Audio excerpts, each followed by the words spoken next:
কোনো আলোচনার তো দেখলাম না, বরঞ্চ অস্থিরতা দেখতে পাচ্ছি। আমরা এটা চাই না যে এটা অন্ধকার হোক, পরিষ্কার কথা, আমরা ভালো সকালই দেখতে চাই, এইটা হচ্ছে আমাদের প্রত্যাশা। কিন্তু প্রত্যাশা খালি তো করলে হয় না, তার কার্যক্রম এগুলোর উপরেই নির্ভর করবে।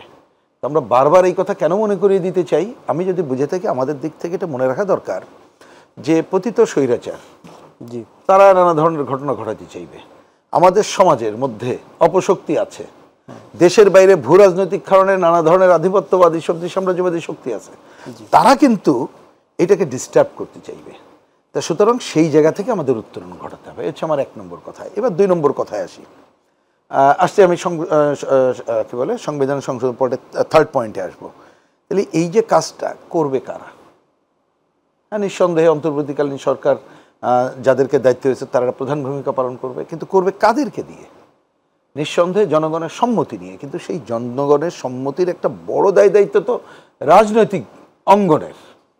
এবং এই যে গণঅভ্যুত্থানটা ঘটলো, এটা কি মাত্র জুলাইয়ের 1 তারিখ থেকে শুরু করে 5 তারিখের 5ই অগাস্ট? নো, এই কথা যদি কেউ বলেন, এইটার সাথে খুবই দৃঢ়তার সাথে বলছি, একমত হওয়ার কোনো কারণ নেই। এবং কেউ যদি এই ব্যাখ্যা দিতে চান, খুবই ভুল ব্যাখ্যা, এবং ভুল ব্যাখ্যা ভুল শিক্ষা দেবে।